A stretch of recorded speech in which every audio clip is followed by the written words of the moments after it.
Hi guys, welcome to another uncalled video. I've been through a little crisis a couple months ago, and it still kind of sits weird with me, so I thought I'd share it and talk about it because I know I'm not alone, but I know that I'm a minority. So let's start from the beginning. I feel like a lot of people think that I am a little bit different than other people, and my sister called me one day neurotic, and I did not know what that meant, and I still kind of don't. Like when you think about some TV characters in series or some movies, for example, Amy from Brooklyn Nine-Nine, she's quite neurotic, and I feel like I can see that. You know, we share a lot of similar personality traits, I would say, but I feel like neurotic was a negatively connotated word, and so I started Googling it, and the thing is, I can't find the exact page anymore where I found it, but I found like a definition and synonyms, and some synonyms for neurotic were psychotic and sick, and that didn't sound too good. And then we had some opposites of neurotic, which were healthy and normal, and I'm like, well, that doesn't look too good. Hmm. Hmm. I need to fix that. I don't know. I didn't know what to think, and I know my sister didn't mean it in any way, shape, or form badly. But I still felt like this was not a compliment. You know, I sat on it for a while, and I still couldn't figure out what to do with it. And so I thought I need to find out more about my personality because I don't know what to do with myself anymore.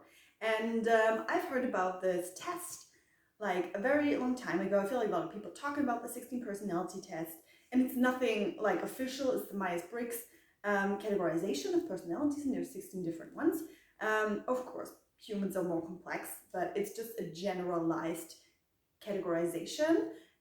So the personality types are distributed in different percentages throughout our society. I usually don't look at because I feel like it puts a number on something that doesn't need a number, but finding out that I am the rarest type is something that I couldn't just pass by. I did this test, found out what kind of personality type I was, and I was really shocked by how accurate some of the stuff was. And I also found out that basically nobody's like me. I'm an INFJ personality type, INFJ, but just make sure that you know there's no official personality categorization in our society, at least not as far as I know. And but I did do it. I've heard a lot of it because people call themselves like ENTPs, and I never knew what that meant. INFJ. So what do these letters stand for? I means introversion. So you're more of an introverted person. I'm more of an introverted person. Fully agree to that. Then we have intuition over sensing. I don't know, maybe. I feel like that's a bit of a broad perspective. We need to get more into that. And then we have F, feeling over thinking. I do not agree with that. I feel like I'm a very headspace kind of person, but maybe not. I feel like this is a weird description for me. And then we have J, judgment over perception. I don't feel like I'm a very judgmental person. I don't know if that is what it means, but we're gonna find out. And so when you go to the website, you can take the test, but you can also see all the types and read about them. And I found out I belong to the category of the diplomats, and I am an advocate.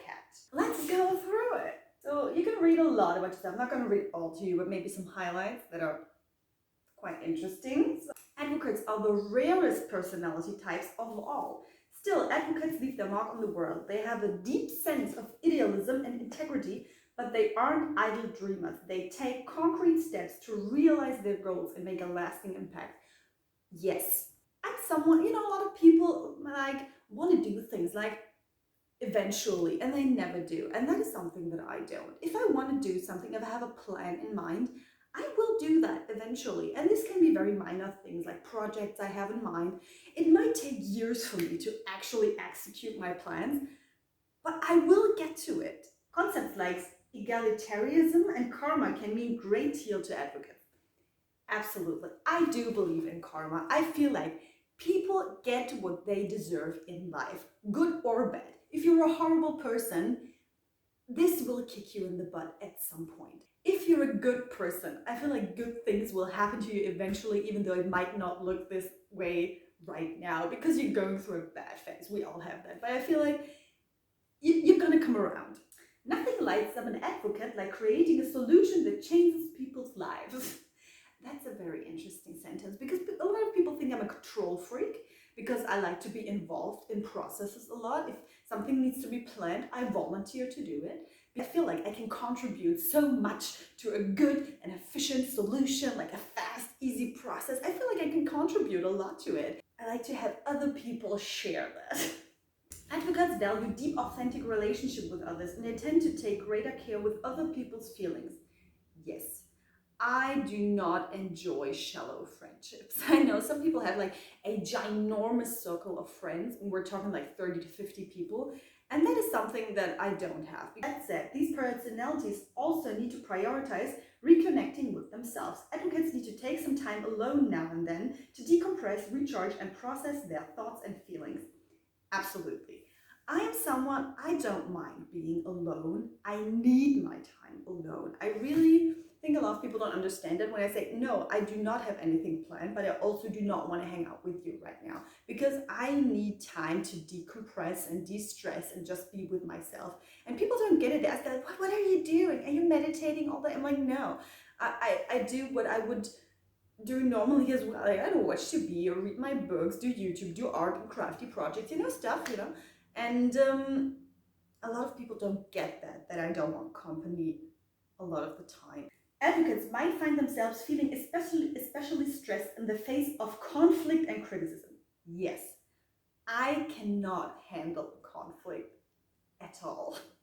It's so weird because I can't even handle other people's conflicts. I once was at the train and two guys started like loudly fighting about something, almost like that it went to a fist fight. And I wasn't even at the station where I was supposed to get up, but I couldn't take it. I got off the train a station early and walked the rest of the way because I couldn't take it anymore. I hate conflicts. If something ends in a conflict, something went wrong, I cannot handle it, I don't want to do it. No. People with the advocate personality type tend to have deeply held beliefs, and their conviction often shines through when they speak or write about subjects that matter to them. Advocates can be compelling and inspiring communicators, with their idealism persuading even the hardest of skeptics. I don't know if I can do that. I feel like a lot of people don't take me seriously because I can be very insecure about stuff. These personalities rarely settle for good enough, and their willingness to disrupt the status quo may not please everyone. I don't know. Sometimes good enough is good enough. I'm a person, I understand the 80-20 rule. I don't know if you heard of that, but with 20% of the effort, you can make 80% of the work being done. And then you have 80% work that you can get the rest of the 20% done. And I know that 80% of the work done is mostly good enough. And this crazy amount of work to put it into just to get the last 20% done, like the perfection of it, I usually don't think that it's worth it. Good enough sometimes is good enough, and I can accept that. They tend to think about how their affections affect others, and their goal is to behave in a way that will help the people around them and make a world a better place. Absolutely. I cannot settle to make myself happy. I want to make everybody happy. I know this sounds like I'm Miss USA, I want world peace, but the thing is I do. When someone challenges their principles or values, advocates may react strongly. People with this personality type can become defensive in the face of criticism and conflict, particularly when it comes to issues that are near to their hearts. Absolutely, I can get very defensive and I know that it's wrong, but it's hard to turn it off. Advocate personality tends to be motivated by a sense of having a greater purpose in life. They might consider it tedious or unnecessary to break their big visions into small, manageable steps, but they may be setting themselves up for frustration if they don't turn their dreams into everyday routines and to-do lists. Without these specifics, their goals may never be materialized. I have experienced that. I don't know if you've seen my other videos, but I have a few ukulele playing videos, and it's all covers of other songs. And I have a song in my head that I want to write and turn into a real song. And the thing is, I don't know how to do that. I feel like I have like big parts of the song done, and now I would need like a music software to turn into a real song, and I've downloaded one. It's called BandLab, but it's quite complicated, and I don't know how to use it. I was not able to finish this task, and it really bothers me. Most advocates don't just want to have fun with their friends, they also want to learn new things, make new discoveries, and deepen their bonds. Yes, I feel like I can find a group of people we're just gonna have fun, like go dancing, but if you really are friends, we cannot just be party friends. This is a tall order, and advocates may feel that it's difficult to meet the sort of friends they are searching for. Because advocates are a rare personality type, they may need relatively few people who really remind them of themselves. As a result, they may feel as if they need to settle for less than fulfilling friendships or else accept being alone. Yes, I feel like a lot of people don't understand me and are getting hurt, for example, by the fact that I don't want to hang out as much. It's not that I don't want to hang out with you. That is not something personal. I just need a lot of time alone. I cannot describe it any other way. And that has nothing to do with you. It's just to do with me. Yeah, it's this horrible sentence like, it's not you, it's me. But it is. Fortunately, advocates are more than capable of finding this type of friends they long to meet. They might just have to use their intuition to do so. In their quiet, understated way, advocates' personality types have a knack for seeing beyond appearances and understanding people's deeper natures. Well, I don't know. I never called myself having good intuition when it comes to people, like knowing people quite the right way when I meet them. But I always felt like I had a good sense of people for myself. I never told this thing. I never vocalized. It's like I know people when I see them. Yes, I try to find out what someone is about instead of just, you're so hot, let's hang out. No. Advocates have a quiet determination that can be quite charismatic, and their abilities to express themselves clearly and passionately can make them truly shine. At times, these traits may lead to unwanted attention and popularity for advocates who tend to be private. Yes, I went to this camp a couple of years ago. It was like summer camp for adults. Loved it because the thing is, I don't know what happened, but I was the popular girl. Everybody wanted to hang out with me. I was the cool one. I don't know what happened. And I have to say, it felt really good, but I also felt very in the focus of attention, and that is something I didn't like. After all, the only way to be counted among advocates' true friends is to be authentic, honest, and real. Well, I feel like that should be accounted for everybody. If you're not authentic and real and honest, why would you be friends with somebody? I don't get it. In general, advocate personalities don't require a great deal of day-to-day attention from their friends. From them, quality trumps quantity, and that includes the time they spend with their years and years. Absolutely. I am not the one who wants to text all day with a certain person. I do not enjoy that. I feel like that is work. It is exhausting. I don't want to do it. I would love to hang out with you for like a full day. We do lots of activities together. That is something I would like to do. Over the years, advocates may end up with just a few true friendships rather than a wide circle of casual acquaintances. But as long as those friendships are built on a richness of mutual understanding, advocates wouldn't have it any other way. Exactly.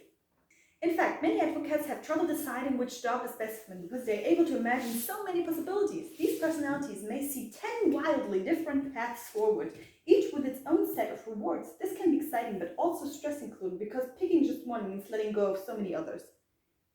Yes. Well, I always saw this in a much worse way because I always felt like I am a very mediocre person. Because there aren't a lot of things that I'm really good at, but there aren't a lot of things I'm really bad at. And maybe that's my talent. I can easily adjust to new situations. I can visualize stuff really well and recreate it myself. And but I'm not really talented for anything. I mean, a lot of people like to tell me, you're so talented with the ukulele. And I'm like, no, I learned it. I learned it really hard. I'm playing for years and I'm not that good. And I just learned that shit, And this circles back to this because when I tried to choose a career, it was really hard because I was interested in a lot of things, but other factors came into play for what I ended up doing. But there were many different options, I would say so, yes. Where advocates struggle is in work that doesn't take personal needs into consideration, is overly repetitive, or promotes conflict. Yes. When you're a teacher, there's a lot of conflict on the plate. I hated that. As a result, you may sometimes find yourself questioning who you really are and who you're really meant to be. Yes.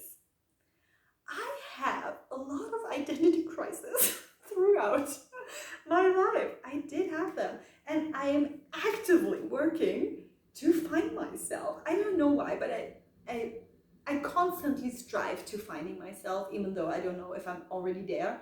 And the thing is, I'm probably not. Everybody makes changes in life, and you never really be there, I guess, because you change and you're always going to chase yourself, which is so philosophical. So I guess I am quite of a deep person.